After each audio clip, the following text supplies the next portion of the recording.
Twitter accepts Elon Musk's offer to buy, and we examine all the panic and all the possibilities. I'm Ben Shapiro. This is The Ben Shapiro Show.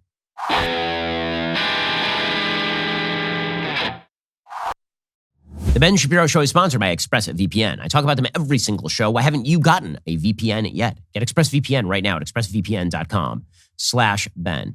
We'll get to all the news in just one moment. First, your reminder, a lot of people seeking your information online. You got big tech, which controls like 90% of internet searches and runs your email service. It gets to track everything you do on your smartphone. They're just grabbing that data, aggregating that data, using all of your search data in order to make money off of you. Why would you hand them that ability? Instead, use ExpressVPN. They put a layer of protection between your online activity and those big tech giants. Think about how much of your life's on the internet and all that stuff is being tracked. Instead, use ExpressVPN. The software hides your IP address, something big tech can use to personally identify you. So ExpressVPN makes your activity hard to trace and sell to advertisers. ExpressVPN also encrypts 100% of your internet data to keep you safe from hackers and eavesdroppers on your network.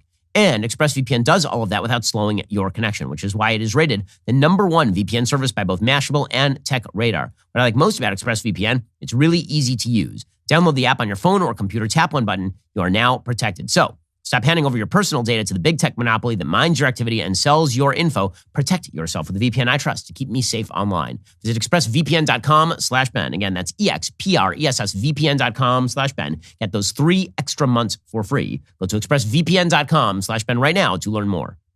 Well, in one of the most dramatic business moves in modern American history, Elon Musk has now bought Twitter. So there's a lot of talk last week that Elon Musk had offered $56.40 or $54.20 a share for Twitter stock, and that Twitter had figured out how to avoid this, that they had put a bunch of poison pills in the deal, that they had attempted to avoid Musk making some sort of hostile takeover bid. And now it appears that Twitter is going to sell itself to Elon Musk and the company will be taken private, which means it is no longer subject to governmental oversight in the same way as any publicly traded company. According to the Wall Street Journal, Twitter accepted Musk's bid to take over the company and go private in a deal that would give the world's richest person control over the social media network where he is among its most influential users. The $44 billion deal marks the close of a dramatic courtship and a change of heart at Twitter, where many executives and board members initially opposed Musk's takeover approach. The deal has polarized Twitter employees, users, and regulators over the power tech giants wield in determining the parameters of discourse on the internet and how those companies enforce their rules. The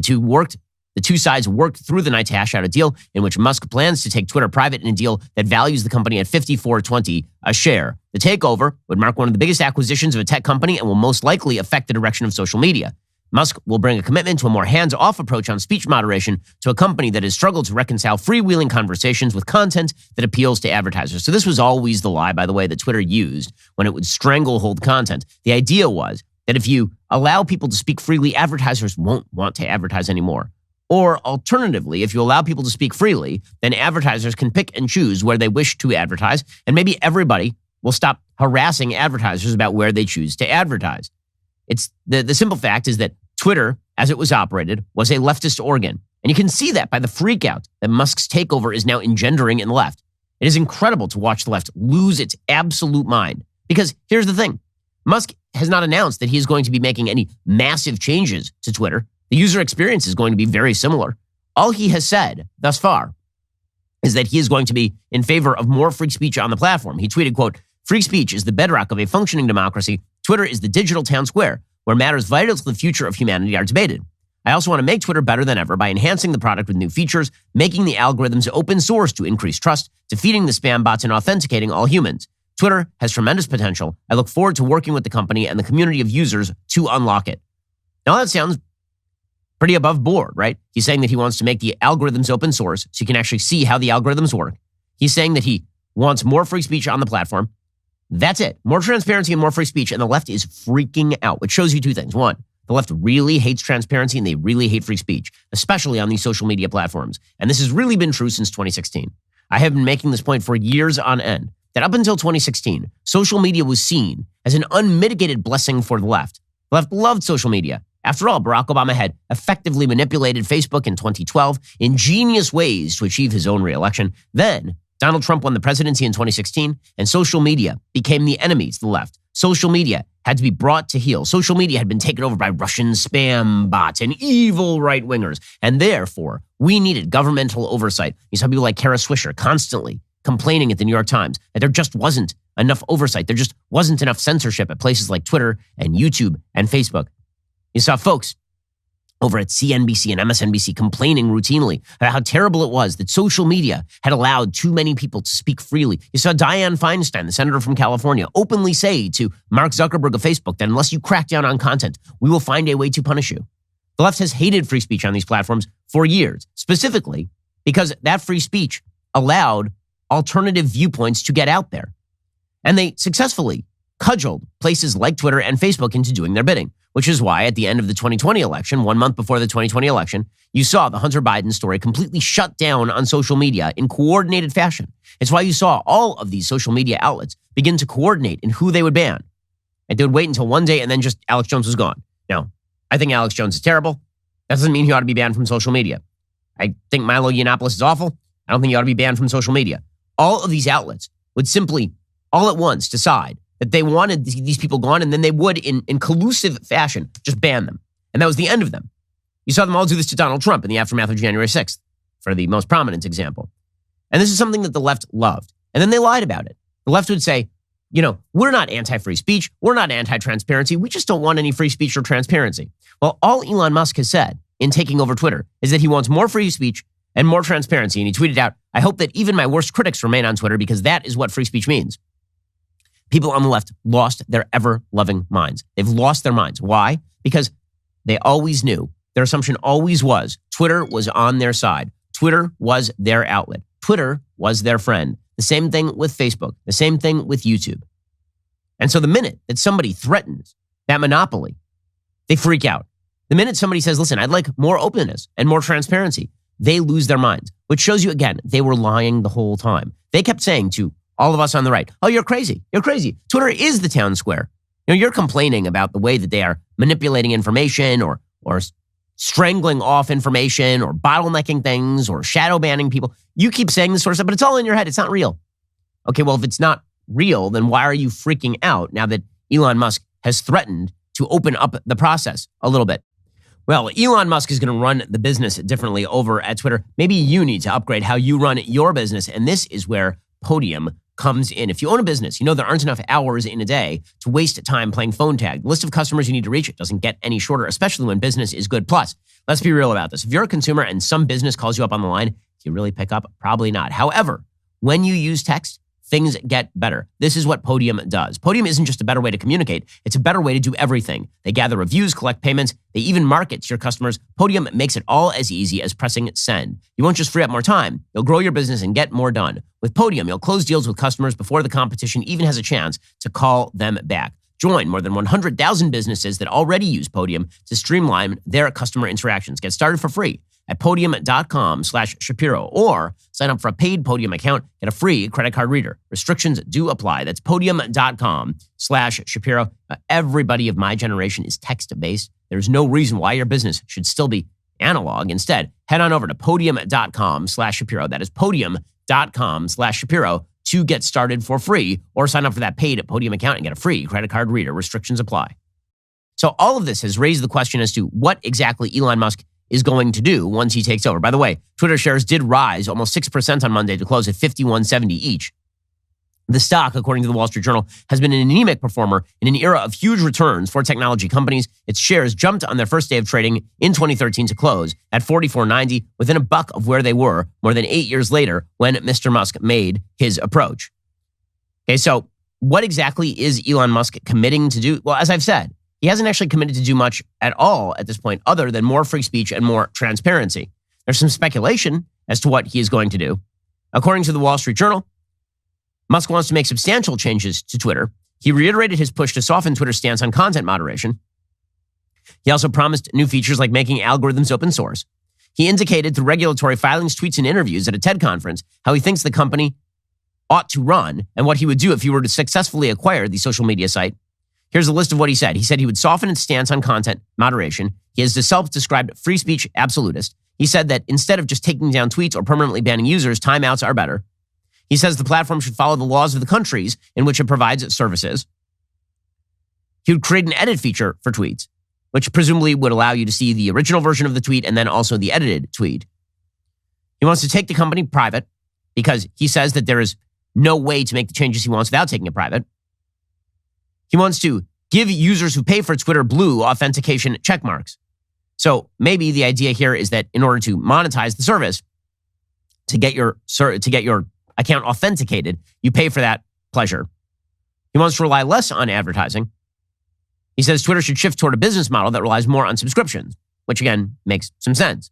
He wants to stop spam and scam bots and allow for longer tweets as well. So maybe move toward a more Substack-y type model so you can actually subscribe and then you can put out longer tweet threads. Okay, all of that is fine. Here is what Elon Musk actually should do.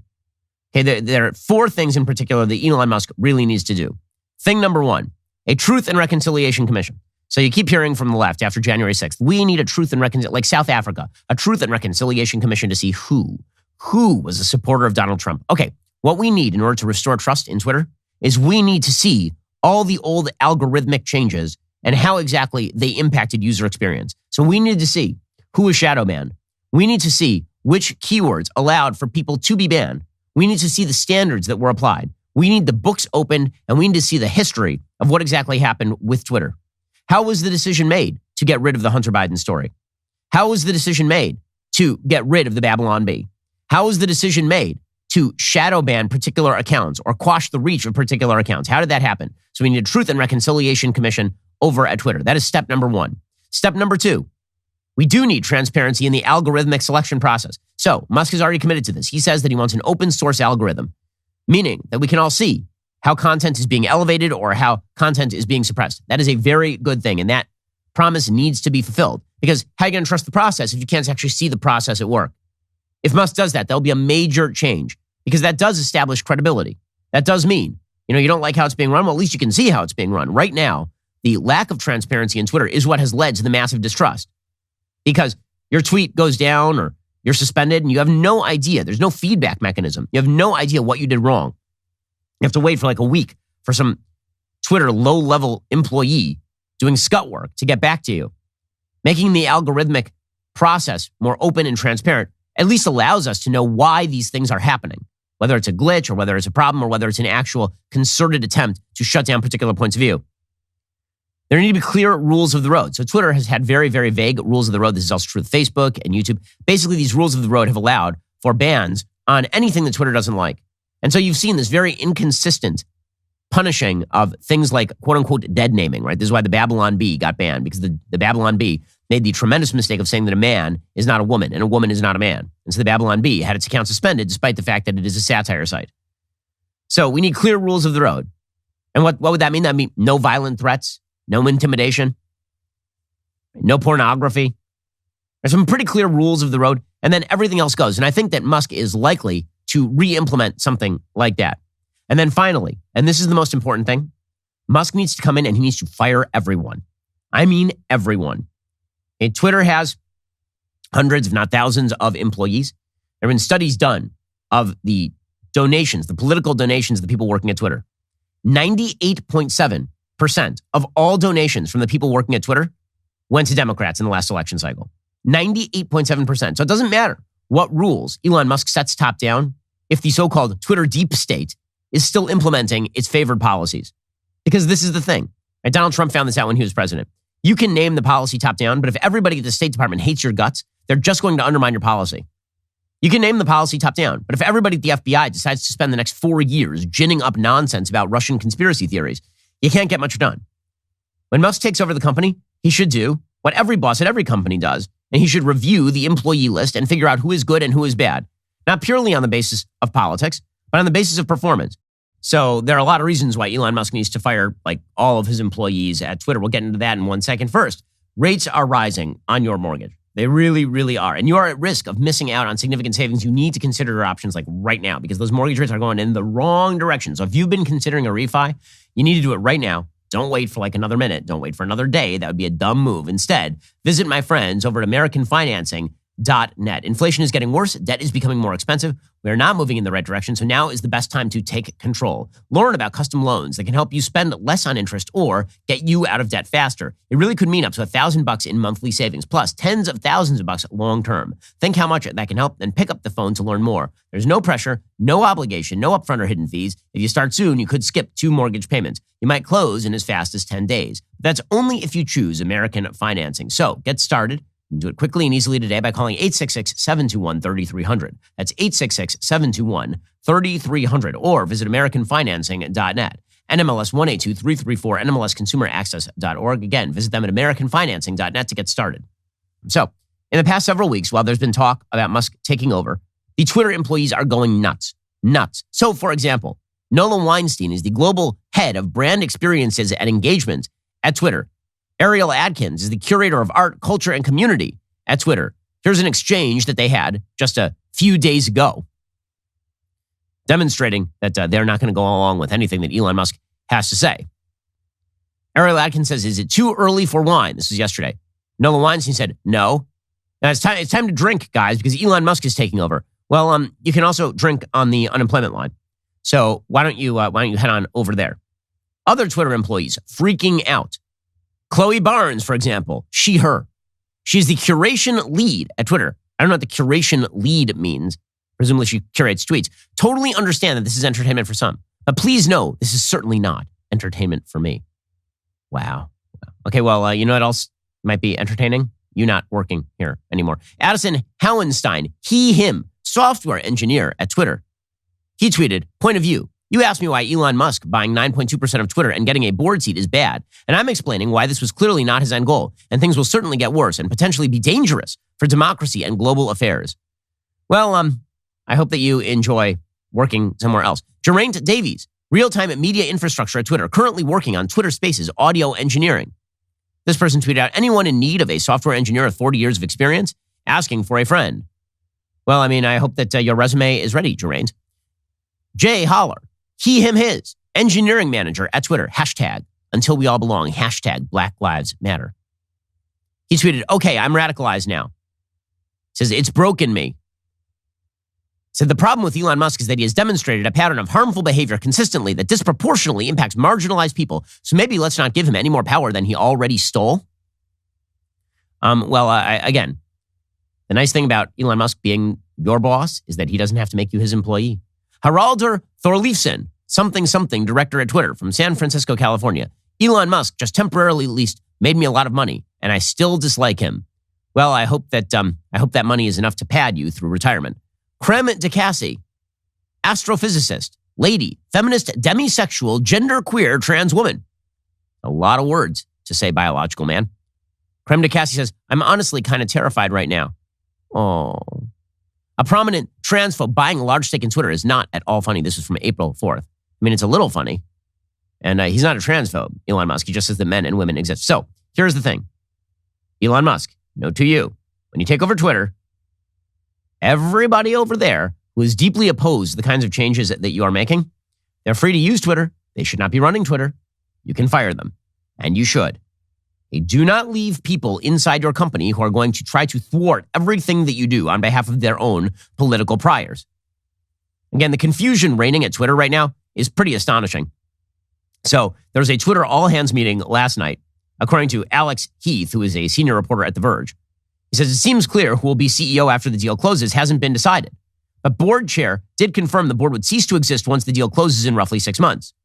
The current CEO, Parag Agrawal, he said no plans for layoffs, quote unquote, at this time. Apparently, Parag Agrawal said he will stay as CEO until the close. He didn't address what happens after. He said the plan is to bring Elon Musk in for a Q&A. As far as the possibility of President Trump coming back on Twitter, Parag Agrawal says once the deal closes, we don't know which direction the platform will go. It's a question we should address with Elon Musk. He said he wants Twitter to be a powerful force in the world, just like all of us. He said there's indeed uncertainty about what will happen after the deal closes. We'll hear directly from Elon, and I will continue to spend time with him. And then he said, we don't have all the answers. This is a period of uncertainty. Yeah, well, first of all, Parag Agrawal should go the way of the dodo bird. And Parag Agrawal recently suggested that his role was not to be bound by the First Amendment. So anytime he wants to leave, the door can, don't let the door hit you in the ass on the way out, Parag. So all these people are freaking out. And again, Elon Musk's core mission here is pretty simple. Open up Twitter, make it more transparent. And the left is freaking out. And the people inside his company are the first who needs to go. Those are the people who need to go first. And if I were taking over a company and I knew that the company was hostile to me, that the huge number of the people inside the company hated my guts, that's fine. They can all go work elsewhere. There are plenty of jobs in America right now, thanks to that booming Biden economy. So go enjoy yourselves out there, gang. Meanwhile, the White House is freaking out. So Jen Psaki suggested that Joe Biden was concerned about Section 230. Suddenly, he's very concerned about social media. Weird how the minute that Elon Musk takes over Twitter, suddenly their concerns grow, almost as though government has acted as a behind-the-scenes sponsor of social media on behalf of left-wing causes, bullying and cudgeling social media into doing what they want social media to do. And Elon Musk might not do what they want Elon Musk to do, and now they are very mad. What I can tell you as a general matter, no matter who owns or runs Twitter, the president has long been concerned about the power of large social media platforms, the power they have over our everyday lives, has long argued that tech platforms must be held accountable for the harms they cause. Yeah, so they're going to ratchet up the pressure on Elon Musk. The good news for Elon Musk is that he doesn't care. Dude doesn't care. Even though the government has been attempting to crack down on him, the use of the Securities and Exchange Commission to go after Elon Musk has been a frequent feature of the relationship between this administration and Musk's companies. Meanwhile, over on MSNBC, the fully delusional are in charge of the asylum over there. So Ari Melber over at MSNBC, he dropped what I thought was the funniest comment. So yesterday, after it became clear that Musk was going to take over Twitter, he said, "This is really scary stuff. You might secretly ban one party's candidate or something." Does anyone have a mirror for Ari Melber? Mirror anyone. We need a mirror. Write a stat. Mirror stat on aisle 9. You own all of Twitter or Facebook or what have you. You don't have to explain yourself. You don't even have to be transparent. You could secretly ban one party's candidate or all of its candidates, all of its nominees, or you could just secretly turn down the reach of their stuff and turn up the reach of something else. And the rest of us might not even find out about it till after the election. Elon Musk says this is all to help people because he is just a free speech, philosophically clear, open-minded helper. Well, that'd be so scary. I mean, if they turn down the reach of particular politicians just before an election, that wouldn't, now that Elon Musk took over, that's exactly what happened right before the 2020 election. Kayleigh McEnany got knocked off of Twitter. The Trump team got knocked off of Twitter. The Hunter Biden story got completely knocked off of Twitter. So, yeah, Ari, that's sort of the problem that Elon Musk is trying to solve.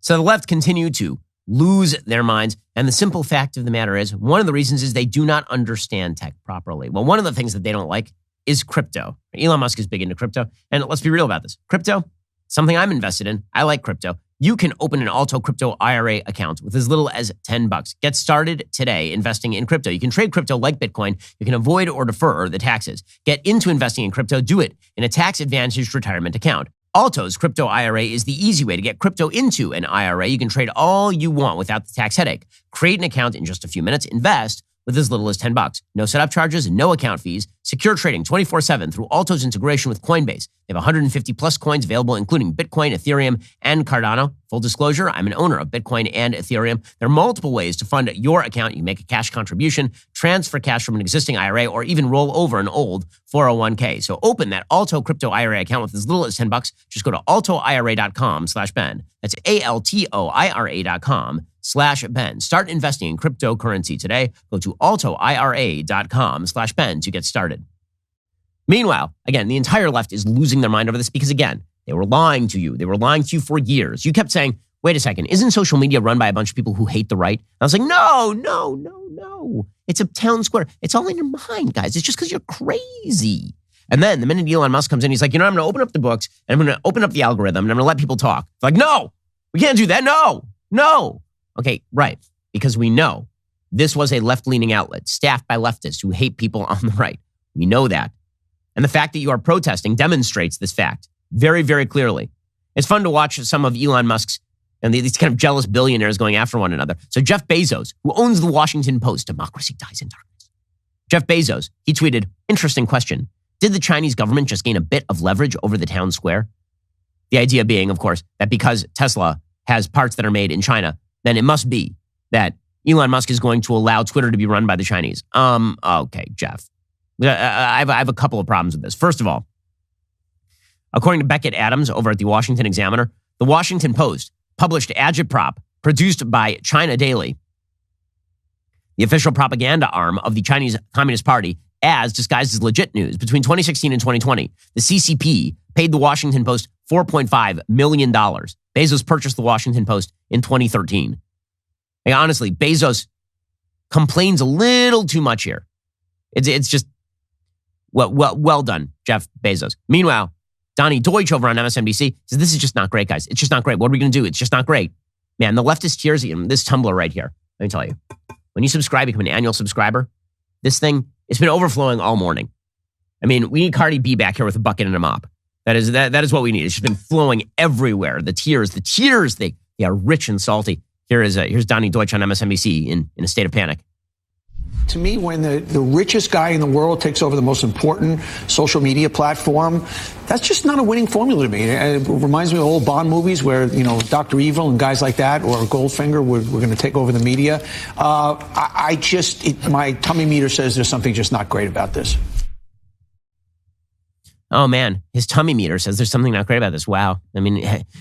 Wow. If Donnie Deutsch opposes it, but it's not just Donnie Deutsch. I think the funniest group to oppose this is really funny. The funniest group to oppose this is the ACLU. So the ACLU, the American Civil Liberties Union, is now raising hate speech concerns over Elon Musk. It's so good. It's so good. So the ACLU is very, very concerned. So is the NAACP.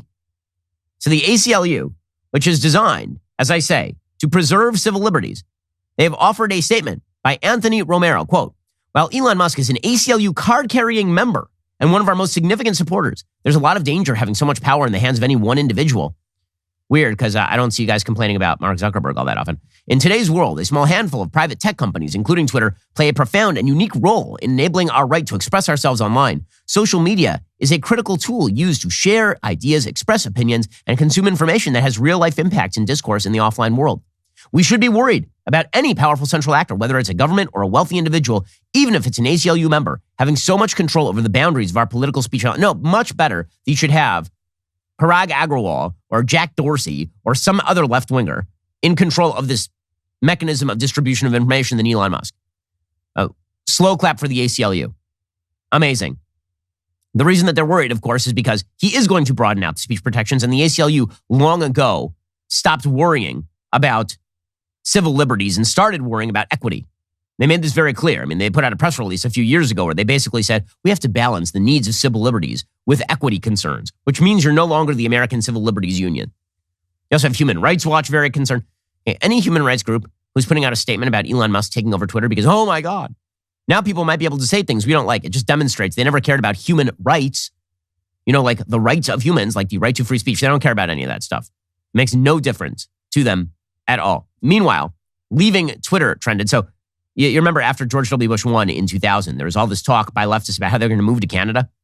So the new Move to Canada movement is, I'm leaving Twitter. I'm taking my tweets and I'm leaving. Okay, well, as I have been told many times, go build your own. Go build your own Twitter. It's fine.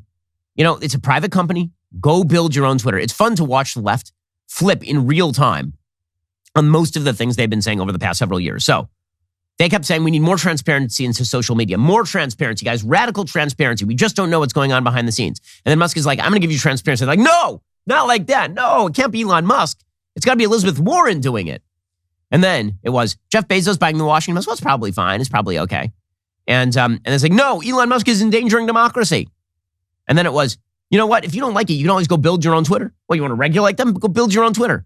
After all, it's a private company. They can do what they want. And then Elon Musk like, okay, I will buy that private company. Like, no, can't be like, no, I'm not going to. No, that's fascism. My favorite is that literally yesterday, the idea was that Ron DeSantis was brutally assaulting Disney's speech rights by getting rid of a special tax dispensation for Disney in the state of Florida. And now it is, we need the government to step in and stop Elon Musk from taking over Twitter and broadening free speech rights. Yeah, slow clap for all you hypocritical jackasses. Really slow clap for you. But don't worry. I mean, the list goes on and on of the people on the left who have lost their ever-loving minds. So Elizabeth Warren, Of course, she tweets, "This deal is dangerous for our democracy. Billionaires like Elon Musk play by a different set of rules than everyone else, accumulating power for their own gain. We need a wealth tax and strong rules to hold big tech accountable." So again, she had no problem whatsoever with Disney injecting itself into politics in Florida. Disney is one of the wealthiest and most powerful companies on planet Earth. But Elon Musk is bad. He plays by a different set of rules than everyone else. No, he plays by the same set of rules. He just wins. That would be the difference right there. And I love that she thinks that a wealth tax would solve all of this. They've tried a wealth tax in Europe. They had to revoke the wealth tax because it turns out everybody who had the money just went away. The deal is dangerous. Elizabeth Warren talking about democracy is always a laugh because this lady hates democracy more than pretty much anybody else in the Senate. All she wants is regulatory agencies like her cherished Consumer Finance Protection Bureau to simply run how the economy works without any sort of democratic input. So there's Elizabeth Warren. Genius. Oh, but the list goes on. There are so many of these. Charles Blow, the aptly named Charles Blow, because his columns blow. He writes for the New York Times. This one is pretty funny. So he tweets out, "Looks like I'm about to say goodbye to Twitter as well. I've been pulling back a bit from social media anyway. This will be just the push I need to go all the way on this app." By all the way, as it turns out, he doesn't mean all the way. He's still going to use Twitter, as it turns out. He says, "Well, I'm out. I will now use Twitter like I use Facebook, only for promo purposes, to post my columns, TV and speech appearances, and book info. No content specifically for it or created on it. Because after all, every time you post, Elon Musk makes money. We wouldn't want to make more money." So instead, Charles Blow is only going to post his columns from the New York Times in order to maximize his own engagement and also make more money for Twitter. By the way, he used to trend like every single time in a sort of astroturfed campaign for his column. This was about 2019, 2020. Meanwhile, Tim Jacob Wise tweeted out, "F Elon Musk, apartheid baby." Because he has no evidence that Elon Musk is a racist, but, he's from South Africa. "You, your company, and everyone who stands for you." I'm saying this on your platform now, and we'll keep saying it. "Let's see how committed you are to free speech when we start roasting your ass." I have a feeling that Elon Musk doesn't care. That feeling is reinforced by the fact that Elon Musk does not care because he is worth hundreds of billions of dollars. Tim Wise tweeted, "We're going to have to deal with Nazis the way our grandparents did because Elon Musk is going to let them say whatever they want in the name of free speech. Cool. There are other options. Okay, well, we will catch you later." Also, Tim Wise ain't dealing with Nazis. No way, no how. I mean, like, really, all these guys who are announcing on Twitter they're about to charge the beaches of Normandy by logging off Twitter. You are unconvincing. Meanwhile, Wajahat Ali, who's a garbage columnist for the New York Times, he tweeted, "The rich play by their own rules." I love how you notice this only when it's rich people you don't like. When it's rich people you do like, then you're rooting for Disney. You're rooting for Abigail Disney, the heiress. You're rooting for Jeff Bezos. Pramila Jayapal doing the same routine. Just a reminder that from 2014 to 2018, Elon Musk paid an effective tax rate of 3.27%. The average working family pays an average tax rate of 13%. It's time for a wealth tax in this country. Okay, stop on this one for a second. I just want to point out that she's lying. That's not true. From 2013 to 2018, Elon Musk paid an income tax rate of about 27%. The only way that you get to that number, 3.27%, is if you are going to tax his unrealized capital gains, which, as we have discussed before, that's stupid. That's like I own a stock and I don't sell the stock, and now you're going to tax me on the increase in the value of the stock. Are you going to give me a tax rebate when the stock goes down? But you have to lie. You have to lie in order to make it seem like Elon Musk has unfairly benefited here. Elon Musk, honest to goodness, the man may be the greatest living American. Robert Reich says, "When oligarchs talk about freedom, beware," says Robert Reich, who wants the government to run everything. By the way, oligarchy is where the government is run by the richest people in the land, and meaning that government and industry are fused. What I'm seeing right now is the government is very opposed to Elon Musk. Robert Reich says, "For Jeff Bezos, it means his freedom to set prices." I love this. So I just have to point out here that Robert Reich is not contending with Jeff Bezos owning the Washington Post. That was not a threat to freedom of speech. He's only worried about Jeff Bezos setting prices. By the way, the prices set by Amazon Prime are way below anything else, which is why it is great for the consumer. So Robert Reich doesn't like that Jeff Bezos has freedom to set prices, even if those prices are better for consumers. He says, for Jamie Dimon, it means his freedom to consolidate the banking industry. For Elon Musk, it means his freedom to set the terms of political debate. Don't get it confused. Well, hold up. It seems like you're confused because Jeff Bezos, again, owns a major media outlet and you have no problem. It's only Elon Musk you have a problem with. It's just amazing, amazing stuff there from a mentally underdeveloped former Secretary of the Treasury. Anand Giridharadas, who writes sometimes for CNN, he says, what Elon Musk is doing is what plutocrats have been doing, using money to buy power and power to protect their money, taking control of media to rig the discourse and hedge against resentment, and branding themselves the solution to the very problem they are. So I have a question. How is him opening up debate on Twitter being the problem? How? And how exactly is him saying that he wants more dissent on the platform the big issue? Meanwhile, Ibram X. Kendi, grifter extraordinaire, he went on Twitter to quote Robert Reich saying, when billionaires like Musk justify their motives by using freedom, beware. They want to use their vast fortunes to do whatever they please, unconstrained by laws or regulations, shareholders, or even consumers. Well, I mean, isn't that the nature of freedom? I thought that freedom was being unconstrained by stupid laws and stupid regulations. And as far as shareholders, Elon Musk is currently paying Twitter shareholders like way above market value. Sean King, or as he's known online, Talcum X, because he's probably not actually black. Sean King tweeted, at its root, Elon Musk wanting to purchase Twitter is not about left versus right. It's about white power. Well, Sean King should know something about that. The man was raised in apartheid by a white nationalist. He's upset that Twitter won't allow white nationalists to target and harass people. That's his definition of free speech. Is it, though? Has he said that from now on the N-word will be totally allowed? We will see you later, Sean. Bye. Don Winslow, who actually is a pretty fun author, but awful on Twitter, he tweeted, even if Musk takes over, I urge people, especially resistors, to remain on Twitter for a very simple reason. Facebook is an aggressive propaganda machine for the far right and the beliefs and ethics of Donald Trump. We cannot concede Facebook and Twitter in this war. This is so delusional. It's so delusional. The idea that Facebook and Twitter are propaganda machines for the right, that Facebook is a propaganda machine for the right, if by that you mean that we write headlines on Facebook that people click on, that is true. Also, it happens to be true that the left still represents the majority of clicks on Facebook, and that Facebook will routinely change its algorithm, disproportionately damaging the right. It happens all the time. Yvette Nicole Brown tweeted, how many Russian oligarchs are propping up this Elon Musk Twitter bid right now, do you think? Man, it is amazing how much the left sounds like paranoid John Birchers circa 1954. It's amazing. Everything is the Ruskies now. The Ruskies are hiding under their bed. The Ruskies are in the telephone booth next door, and the Ruskies are backing Elon Musk. By the way, I would just like to note at this point that Elon Musk, his net worth is supposedly about $265 billion. The complete GDP of Russia every year is about $1.3 trillion. In other words, Elon Musk's total wealth is worth approximately 1/5 of the entire Russian economy. So I'm pretty sure he doesn't need Russian money, Yvette. Yvette says, it sure would fix everything for Putin, Tang, and the rest of the complicit super rich if this platform was run by them. After the takeover, I wouldn't DM anymore if I were you. Nailed it. Probably Elon Musk is only buying it so he can be used as a cutout by the Russians. Like that is genius. Genius stuff. Rob Reiner, the director who hasn't made a good movie in quite a while, he says, now that Elon Musk is buying Twitter, the question for all of us is, will he allow a criminal who used this platform to lie and spread disinformation to try to overthrow the U.S. government to return and continue his criminal activity? And if he does, how do we combat it?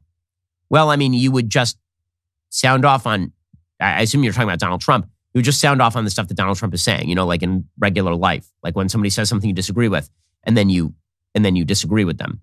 Like that's a thing.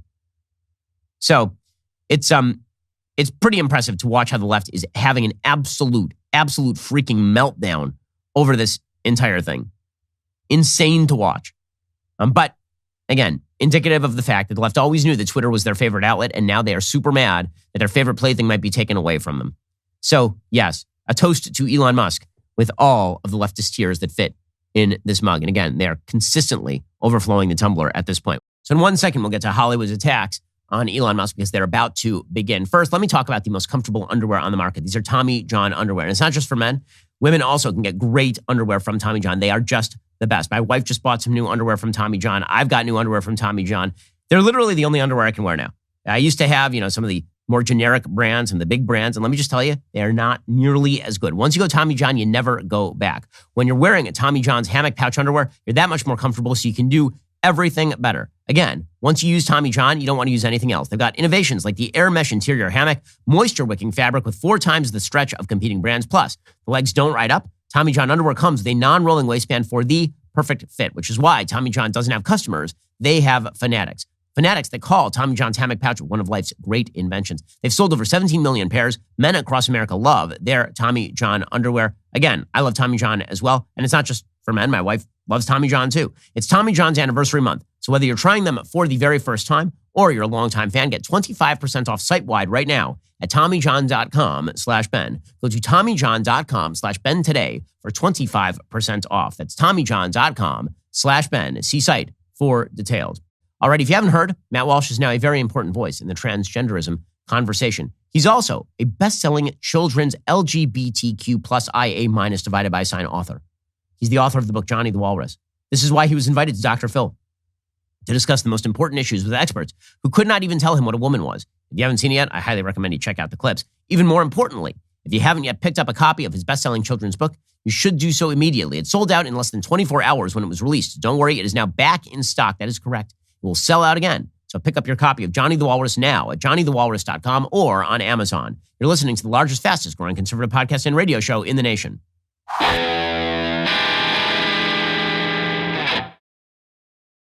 Well, meanwhile, Hollywood has announced its intention to go after Elon Musk because this is the way that it works. Harvey Weinstein rapes everyone in Hollywood for like 30 years and Hollywood has nothing to say about it. Elon Musk buys the company where they all spend their free time tweeting stupid nonsense to one another. And now they're super angry about it. They have the angers about it. So according to Variety, Elon Musk's Crash Course is the newest production from FX and the New York Times as part of their collaborative documentary series, The New York Times Presents.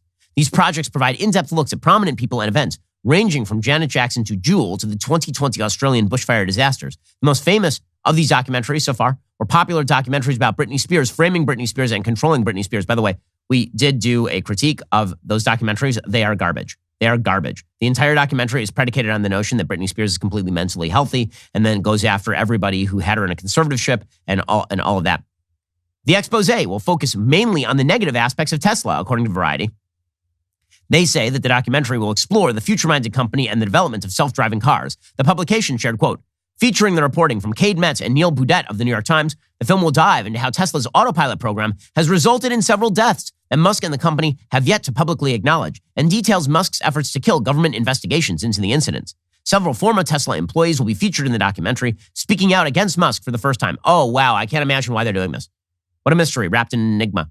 Our media, they are completely unbiased, except when they are unleashed against the world's richest man, who makes, by the way, a product that I thought was good. I've been told by Joe Biden and company that electric cars are the future. I've been told that getting off of carbon-based emissions is the most important thing that you can do as a human today.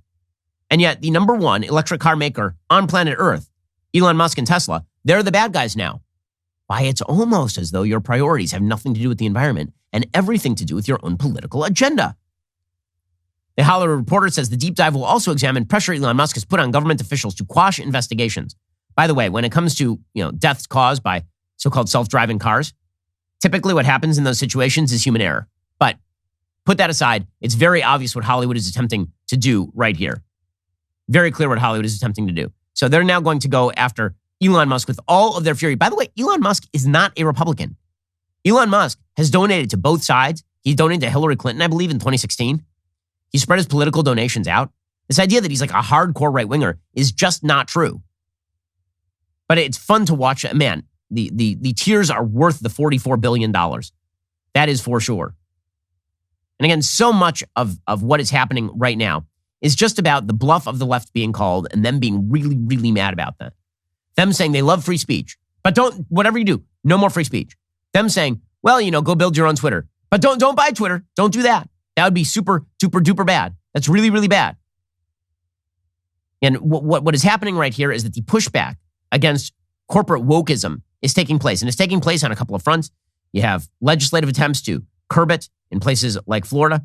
You have market attempts to do so, places like the Daily Wire going into competition. And most importantly, people like Elon Musk actually buying giant companies and then attempting to open them up.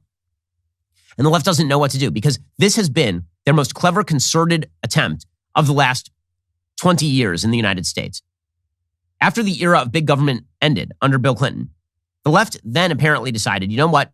We can't do this directly through government. So what we will do is we will use government threats in order to essentially consolidate corporate America as a left-wing outlet. This is their plan. They will live in the gray area between public and private. They understand the right doesn't like encroachment on private sector spaces. And so what they will do is they will use unofficial and sometimes official pressure by the government in order to get those private sector actors to do what they want. And then if the right complains, they'll say, hey, private actors. Okay, but now the pushback has begun. And that pushback is likely to continue unabated. So Musk is part of a broader trend here. He is not the only one. What he's doing is super important. And honestly, what he's doing with Twitter may in fact actually shore up institutional credibility through further transparency. That's a really good thing. Like if you are worried about social media tearing apart the social fabric, you ought to be happy about the fact that now we actually get to see under the hood. That we actually get to see who is controlling what you see and what you hear. You want to get rid of conspiracy theories, transparency is the best disinfectant. But this is part of a broader pushback that has been a very, very long time in coming. And that pushback is happening on a lot of fronts. It's happening, again, against everything from Walt Disney Company to, for example, the S&P 500. The S&P 500 actually rates companies based on ESG, which stands for Environmental, Social, and Corporate Governance, which is the S&P 500's way of basically dinging companies that don't reflect the left. Now places like Utah are pushing back against that. All of this is good. All of it is necessary. So hats off to Elon Musk, and we look forward to seeing what he does next. Alrighty, we'll be back here later today with an additional hour of content. In the meantime, go check out one of our newest podcasts, Morning Wire. On today's episode, they discuss what France's presidential election means for Europe. That episode is available right now on Apple, Spotify, or wherever you listen to podcasts, so make sure to tune in. I'm Ben Shapiro. This is The Ben Shapiro Show.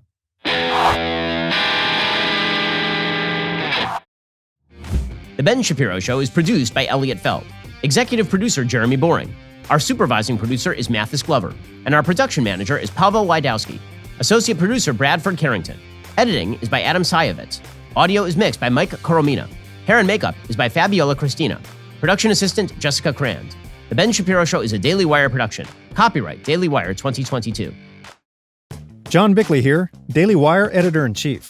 Wake up every morning with our show, Morning Wire, where we bring you all the news that you need to know in 15 minutes or less. Join me and my co-host Georgia Howe for daily coverage of all the biggest stories on Morning Wire.